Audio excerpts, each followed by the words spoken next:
Hello, my name is Blake Hedinger, and today I'm going to be talking about the philanthropist Audrey Steele Bernard. Audrey devoted some of her money solely towards depression research before she passed.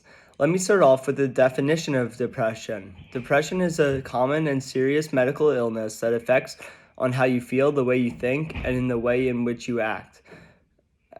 Now, one may ask exactly what does this look like? Here are some examples of the symptoms that depression may cause, and they are 1. Feeling sad or having depressed mood.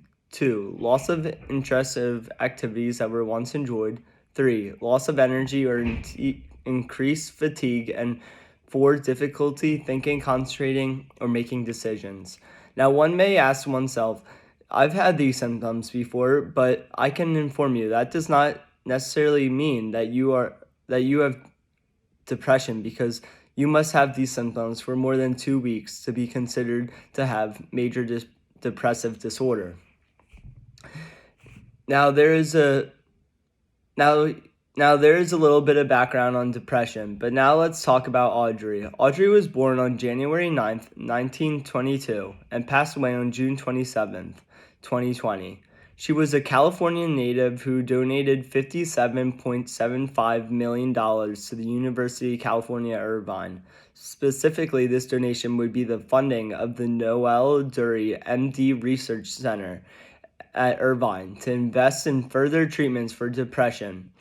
The research center also went to study biology, engineering, psychological studies, and social sciences. To put it into perspective of how big of this funding is, it was stated to be the biggest funding that a U.S. university had received solely based for depression research.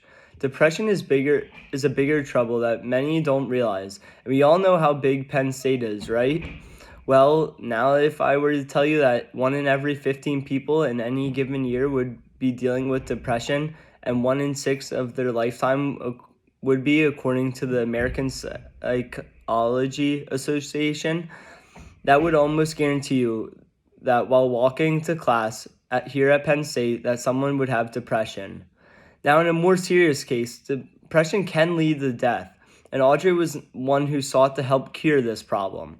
You know that it is stated that worldwide there are 700,000 suicides a year, based by WHO. Fear not, though. There are treatments already for depression. These treatments, such as medication, electroconvulsive therapy, self-help / coping mechanisms, and finally a newer treatment, ketamine therapy. Once again, Audrey was someone who wanted to save as many people as possible from this horrible disease, and thanks to her donation, I think she can. And thank you for listening to my speech.